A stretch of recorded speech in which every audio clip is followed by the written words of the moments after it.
नमस्कार दोस्तों, स्वागत है आपका मेरे चैनल पे। आप देख रहे हैं फैक्ट्स एंड ओपिनियंस। दोस्तों, कभी कभी यूं ही आपके आसपास कुछ ऐसी बातें हो जाती हैं जिसको सुन के आपका दिल गदगद हो जाता है, मन प्रफुल्लित हो उठता है। ऐसा ही कुछ हुआ आज एक डिबेट शो में, जहां पे हमारे बीजेपी के प्रवक्ता शहजाद पूनावाला कुछ ऐसा बोल पड़े जिससे कि मन गदगद हो उठा। दोस्तों, मुझे लगता है कि हर भारतीय को यह वीडियो अंत तक देखना चाहिए और शहजाद पूनावाला के विचारों को सुनना चाहिए। ये बहुत ही प्रेरणादायक है और मेरा तो मन गदगद हो गया। आप भी इस वीडियो को एंजॉय करिए, वीडियो एंड तक देखिए। वीडियो पसंद आए तो लाइक करिए और सब्सक्राइब जरूर करिए मेरा चैनल। दुनिया भर में तारीफ हो रही है। 24 के चुनाव में 170 दिन तकरीबन बाकी हैं, तो आप लोगों के लिए तो अब इसी को लेकर आगे बढ़ेगी पार्टी। देखिए चित्रा जी, मैं उन लोगों में से नहीं हूं जिनकी फितरत ऐसी है कि मैं इनका G20, उनकी वैक्सीन, इस प्रकार की बातें करूं।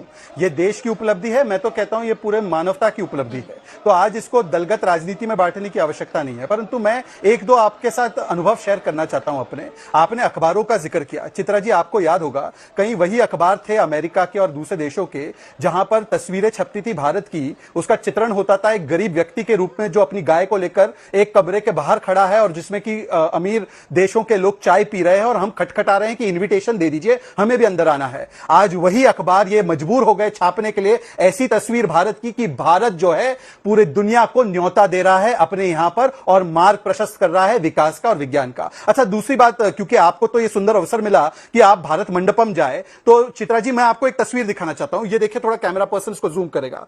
एक समय था कि नेहरू जी भी भारत में लोगों को इन्विटेशन देते थे और उस समय पर जब वो गेस्ट आते थे 1955 में क्या क्या ढका गया वो मैं उसमें नहीं जाना चाहता, परंतु साफ सपेरे दिखाकर भारत के स्टीरियोटाइप को दर्शाया जाता था। आज प्रधानमंत्री मोदी, और मैं तस्वीर नीचे दिखा रहा हूं सऊदी के हमारे क्राउन प्रिंस जो है मोहम्मद बिन सलमान के साथ, कि वो दोनों देख रहे हैं कोणार्क व्हील को।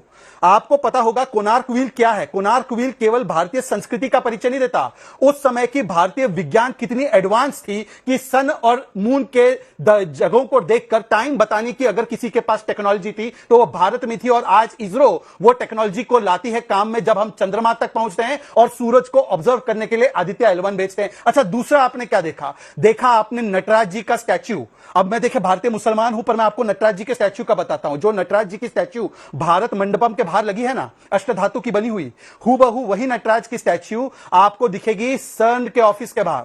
सर्न वो जगह है जहां पर सब एटॉमिक पार्टिकल रिसर्च होती है। और नटराज जी की जो स्टैच्यू है उसको गौर से देखना। दो दाहिने हाथ है, एक हाथ में डमरू है जो आवर ग्लास की तरह शेप है, सततता जो समय का होता है उसको दर्शाता है। एक हाथ अभय मुद्रा में है। लेफ्ट के जो दो हाथ है उसमें एक में अग्नि है, अग्नि दर्शाता है कांस्टेंट क्रिएशन एंड डिस्ट्रक्शन। और जो नीचे का हाथ है वो एनलाइटनमेंट अर्थात पीस, जिसका जिक्र अभी रविंद्र जी कर रहे थे, युद्ध का नहीं, ये बुद्ध का जमाना है। और रिंग ऑफ फायर है जो बताता है कि कांस्टेंट यूनिवर्स में क्रिएशन डिस्ट्रक्शन ये होते रहता है। इसीलिए इसका साइंटिफिक भी जो नॉलेज है वो सन के ऑफिस के बाहर दिखाई देता है। नालंदा का भी परिचय आपको मिलता है जब डिनर होता है। तो मैं इस प्रकार से भारतीय संस्कृति, भारतीय सनातन परंपराओं का वसुधैव कुटुंबकम से शुरू किया और हमने आखिरी में जो संदेश दिया, स्वस्ति अस्तु विश्व, मतलब पूरी दुनिया में शांति और आशा का संचार हो। यदि ये कोई कर सकता है, केवल वो भारत कर सकता है जिसका 130 वर्ष पहले एक सनातन चोला पहनकर स्वामी विवेकानंद निकला था और विश्व को उसने 9/11 को